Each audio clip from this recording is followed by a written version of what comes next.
There are two steel cables running up the last 400 feet of Half Dome, bolted into the granite, held about 3 feet off the rock by iron posts. Between each pair of posts, there's a wooden plank laid across the stone to give you somewhere to put your feet. And there is nothing connecting you to any of it. No harness, no carabiner, no lanyard, no clip, no rope, no anchor point. You walk up to the bottom of that thing, you take hold of the cables with your hands, and you climb 400 feet of bare granite at an angle of between 45 and 60 degrees, with a 2,000-foot drop underneath you, attached to the mountain by nothing except grip. There is a name for what that structure is. It's called a via ferrata, an iron path, and there are hundreds of them across the Alps and the Dolomites and increasingly across North America. And on every single modern one of them, the rule is identical, and it is non-negotiable. You wear a harness, you wear a specialized lanyard with a shock absorber built into it, and you are clipped to the cable at all times. That's the entire point of the design. The cable is not a handrail, it's an anchor. Half Dome's cables were installed by the Sierra Club in 1919. They have been treated, ever since, as a handrail. Roughly 300 people a day go up them in season, most of them ordinary hikers in trainers or boots, and effectively none of them are attached to anything. Now here's the part that makes this interesting, and it's the opposite of what you're probably expecting. Almost nobody falls off. A peer-reviewed study published in Wilderness and Environmental Medicine went through 85 years of Half Dome fatalities and found 31 deaths in total, from every cause. Technical climbing accidents, base jumping, medical events, everything. Of those 31, the number that were falls from the cable route was 5. 5, in 85 years, on an unprotected via ferrata that hundreds of thousands of people have climbed. So this video is not the one you think it is. It isn't going to tell you the cables are a death trap because the evidence says they aren't. What I want to work out is something stranger and more useful. Given that the cables are objectively survivable almost all of the time, why do the deaths that do happen keep happening in exactly the same way? Because they do. There's a pattern, it's extremely consistent, and it has almost nothing to do with the cables themselves. If that sounds worth 20 minutes, subscribing helps this channel more than you'd guess. Let's go. Start with what you actually have to do to get to the bottom of those cables, because the cable section is the famous bit and it is nowhere near the whole story. Half Dome stands about 8,800 feet above sea level and roughly 5,000 feet above the floor of Yosemite Valley. The standard hike is around 16 miles round trip with about 4,800 feet of elevation gain. That is a genuinely enormous day out. Fit, experienced hikers take 10 to 12 hours. Plenty of people take longer. You climb through forest, past waterfalls, up the granite staircase of the Mist Trail, then up the subdome, a steep, exposed slab of rock with rough steps cut into it that is itself considerably more serious than most people expect. And then you come over a rise, and the cables are there. The route exists at all because of a man called George Anderson, who in 1875 became the first person to reach the summit by drilling holes into the granite and inserting iron eye bolts, one after another, working his way up the dome. Those drill holes are the ancestor of what's up there now. In 1919, the Sierra Club installed the cable system, and in its essentials it has not changed since. 2 cables, iron posts, wooden crossboards, and, crucially, spacing. The boards sit roughly 10 feet apart, which means that between one foothold and the next, what you are standing on is bare, polished, sloping granite. Hold that detail. It's the whole video. Now let's deal with what people believe about this route, because the popular story and the evidence do not match, and the mismatch has had real consequences. If you've read anything about Half Dome deaths, you've almost certainly read that the problem is crowds. That before the permit system, more than 1,000 people a day were queuing on those cables, jostling and unbalancing each other, in a place where losing your footing is fatal. It's a compelling image, and it drove policy. In 2010, Yosemite brought in a permit system precisely to reduce the density of hikers on the cables, capping it at a few hundred a day, down from peak use of 11 or 1,200. The study I mentioned looked at that directly. Of the 31 deaths in the record, the number attributable to overcrowding was one. And even that one wasn't a jostling incident in the sense people imagine. It was a hiker who lost their footing while talking to companions, waiting to go up, in no distress at all. The authors were fairly blunt about it. Cable falls have been persistently attributed in public coverage to overcrowding and bad weather, and the overcrowding half of that has never been demonstrated by any study. So Yosemite fixed a problem that was killing approximately nobody. And I want to come back to that later, because I think the permit system had an effect nobody intended, and it isn't a good one. But the second half of that popular explanation, weather, turns out to be exactly right. The National Park Service says it plainly in its own guidance. The leading cause of fatal falls from the cable route is being on wet rock or wet cables. And when you count the deaths that fit that description, the pattern is almost monotonous. 7 hikers have died slipping off the half-dome cables in wet conditions since 2006. Here's why granite specifically is such a problem, and it's not obvious. Yosemite granite is glacially polished. It has spent tens of thousands of years being scoured smooth, and on the dome itself there's no vegetation, no soil, no texture, just enormous, clean, slightly convex sheets of stone. Dry, that surface is superb.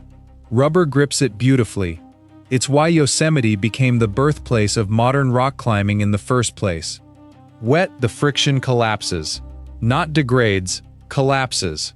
A boot sole that held perfectly on dry polished granite will slide on the same rock with a film of water on it, and the sole doesn't warn you first. There's no progressive loss of grip where you feel it going and adjust. It holds, and then it doesn't. Now put that together with the crossboards being 10 feet apart. On dry rock, the gap between the boards is trivial. You just walk up the slab. In the rain, that 10-foot section of polished granite between one plank and the next is a slide with nothing on it, and you have to cross it while hanging on with your hands. I'd like to know something in the comments here, and it's a question I keep coming back to on this channel.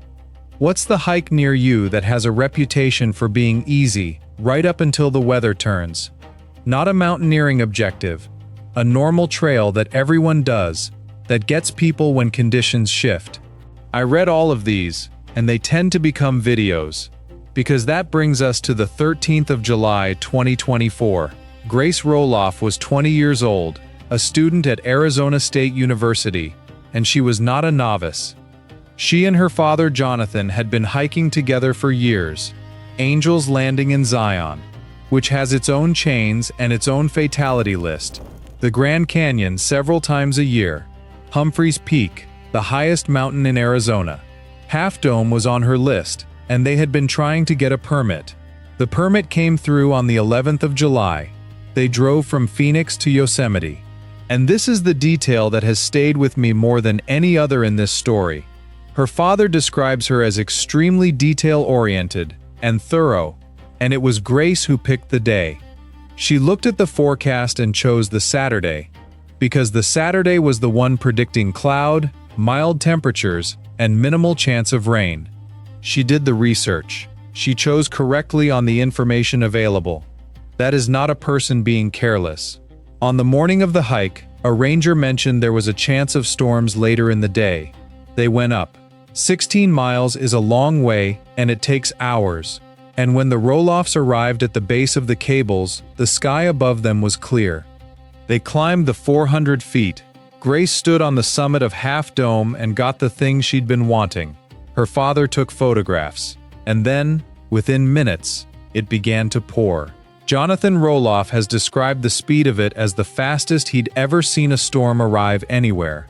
A black cloud coming in fast, thunder, and then rain on 400 feet of polished granite that was the only way down. That is the part of this that I don't think most people appreciate until they think it through properly. On almost every mountain on Earth, the correct response to a storm arriving is to descend. Turning around is the safety mechanism. The whole discipline of mountain judgment is built on the idea that going down is the answer. On Half Dome, if the weather breaks while you're on the summit, going down is the danger. The cables are not one option among several. They are the only way off that rock without technical climbing equipment. The storm doesn't give you the choice between a risky descent and a safe wait. The summit is an exposed granite plateau in a lightning storm, which is its own well-documented way to die. In 1985, a lightning strike on that summit killed 2 people and injured 3 more. So you go down. Everybody in that situation goes down. That is what the Roloffs did, immediately, trying to get off the cables before the granite got properly wet. Grace was wearing new hiking boots that were supposed to have good traction. On the way down, she told her father that her shoes felt slippery. He told her to take it one step at a time. She was between the wooden boards when she went. Her father describes it as very fast. She slid sideways, past him, close enough that he reached for her, and then down the side of the mountain. She fell around 200 feet. He stayed with her. 10 minutes earlier, he says, she had been standing on top smiling. Now let me put the argument together, because I think the mechanism here is genuinely specific to this mountain, and it explains why the same accident keeps recurring to careful, experienced people. 4 things stack up on Half Dome that don't usually stack up together. The first is sunk cost, and it is enormous. By the time you're standing at the bottom of those cables, you have walked 8 miles uphill and gained the better part of a mile of elevation. Everything about your body and your day is telling you that turning around now makes the entire thing pointless. The second is Sierra Nevada weather. Summer afternoon thunderstorms in that range don't roll in over hours the way weather does in most places people have experience of. They build vertically and they arrive in minutes. Hans Florine, who has lived in Yosemite for over 35 years and is one of the most experienced climbers in the valley, has said that the frequency of those afternoon storms is one of the things visitors most consistently miscalculate, and that he has been caught out by them himself on Half Dome. The third is that the trail never closes. There are signs warning you not to use the cables in rain or lightning. There is no gate, no ranger stationed at the base, no closure mechanism at all. In 2011, when a 26-year-old hiker called Haley LaFlamme fell 600 feet to her death, descending after several hours of lightning and rain, there were around 20 other people on the cables at that time. Others looked at it and turned around or didn't start. Both groups were making the decision entirely on their own, in the moment, with no external authority involved. And the fourth is the one that I think is genuinely under-discussed, and it's the permit. The permit system was introduced to solve crowding. But look at what it also did. Half Dome permits are a lottery, they're hard to get, and they are locked to a specific date. You cannot simply come back tomorrow because the sky looks wrong. You have your day, and if you don't use it, you've lost your shot, possibly for that year. Before 2010, if you woke up in Yosemite Valley and the forecast was ugly, you could just do the hike on Thursday instead. Now, for a lot of people, that flexibility is gone. Grace Roloff and her father drove from Phoenix on a date they didn't choose freely. They got the permit on the 11th and hiked on the 13th. So a policy designed to make the cables safer by thinning the crowd may have simultaneously raised the pressure on the single decision that actually kills people. Whether to go at all on the day you were given. I want to be clear that this is my argument, not a finding. Nobody has studied it, and I'm not aware of any data that tests it. But the mechanism seems hard to dismiss, and it's consistent with the fact that the deadly incidents since 2006 have overwhelmingly been weather-related rather than crowd-related. Now, the honest counterweight, because there is a serious case on the other side, and you should hear it from people with far better credentials than mine. After Grace Roloff's death, the debate about whether Yosemite should modify or remove the cables reopened. and two of the most experienced climbers in the valley weighed in against changing them. Alex Honnold's position is essentially that mountains cannot be made safe, and that the risk on Half Dome is the ordinary risk of being outdoors in wild terrain. Hans Florine argued along similar lines, and the numbers support them, uncomfortably. 5 cable deaths in 85 years, against a route that hundreds of thousands of people have completed without incident, is a safety record most recreational activities would be delighted with. If your metric is deaths per user, Half Dome's cables are astonishingly effective at what they do. Jonathan Roloff has taken the opposite position, and his proposals are modest rather than radical. Double the number of wooden crossboards, so there is never a 10-foot run of exposed granite between footholds, and look at reconfiguring the system so that support is continuous rather than intermittent. Reading the accident reports, it's difficult to argue his suggestion wouldn't have addressed the exact circumstance his daughter died in. She was between the boards. So where does that leave us? I don't think the cables are the villain here, and I don't think the people who died on them were careless. Grace Roloff checked the forecast and picked the best day available. The hikers who died in 2011 and 2019 were doing the same hike 300 people a day, complete safely. What I think is that Half Dome has a structural problem that has nothing to do with steel or granite. On this mountain, and unusually, the descent is the dangerous part. The weather can turn faster than you can get off the summit, and by the time you know you have a problem, the only exit is the thing that's become lethal. Every other decision on that route can be made carefully in advance. That one can't be made at all. And meanwhile, 400 feet of unprotected via ferrata sits there with nothing attaching anybody to it, and on a dry day in July it is completely fine, and that is exactly what makes it so difficult to take seriously. So here's my question for the comments, and I'd like the honest answer rather than the sensible one. Have you ever kept going on something outdoors specifically because of what it had already cost you to get there? The drive, the permit, the early start, the money? I suspect that's a much more universal experience than anybody admits, and I think it's the actual subject of this video. She reached the summit. It's the 400 feet back down that nobody plans for.